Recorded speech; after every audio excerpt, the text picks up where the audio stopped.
Then we have some if else statement. If something is true, then this is done, and if this something is not true, then execute the next statement.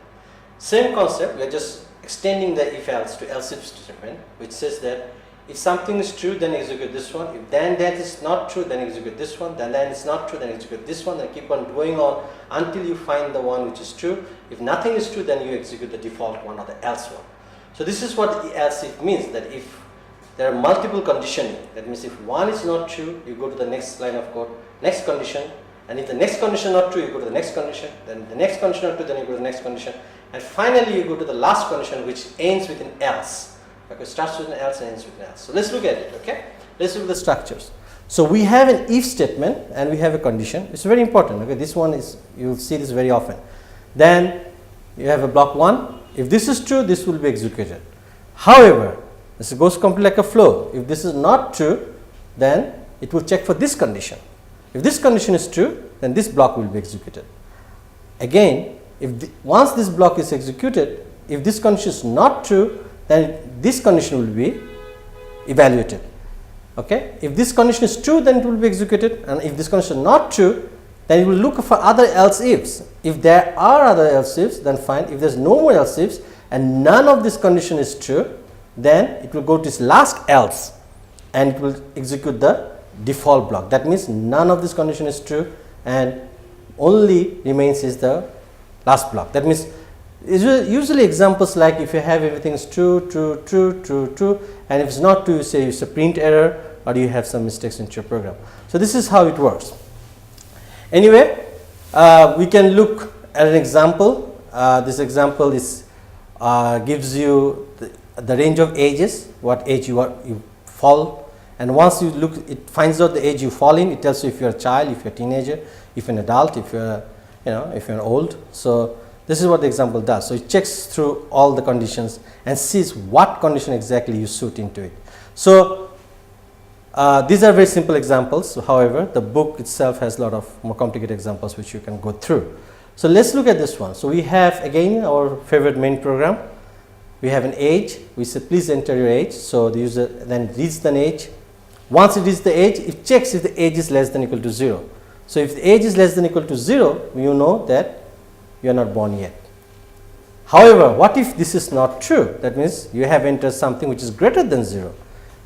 If you have entered something greater than 0, then you will check the second condition with an else into it.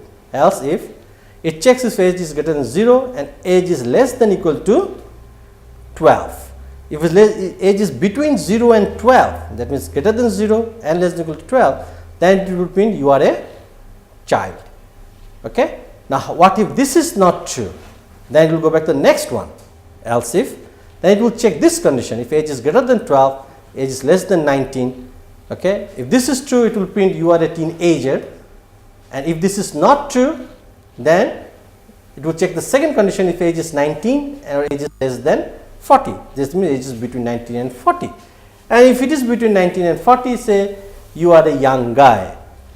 And now what if none of this condition is true? That means it's not get less than 0, not between 0 and 12, not between 19 and 40.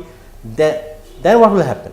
If none of this is true, then it will go to the default one, which means it starts with an else. Okay? It starts with an else and it will print wish you a long life. So we have seen the output over here. Let's look at the output over here. We have entered our age is equal to 79.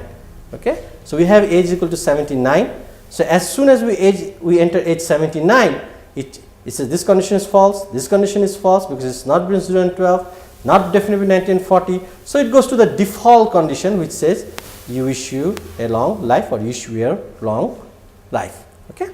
So let's go to the next one. Next one is nested if else. I haven't shown any example on this one because these examples are very long. So I recommend you go through the book and 5, 4, 3, 2, 1, 0, action. Now we're going to look at nested if else. And nested if else are very complex. For instance, you have if else, inside an if else you have another if else, inside an if else you have another if else.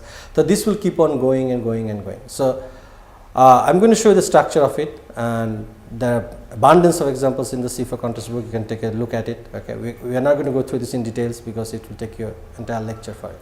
So we have here a nested if else. So if this expression is true, then what you do? Inside an if, you have another if. That means if this is true, you go over here, then you see you go to one if else. Okay, you check if this expression is true or not.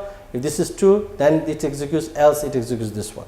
However, if this expression is false, that means this whole block will not be executed, okay, including the expressions over here too. All right, none of this will be executed. What I will do, I will check else. Okay, so once you look at this else statement, so if this is false, it will look at else statement and it will go to the nested if else again. That means if it is false, then this will be true, this block will be true, and inside this block, then I can say if this is true, then execute this statement, and else you execute this statement over here.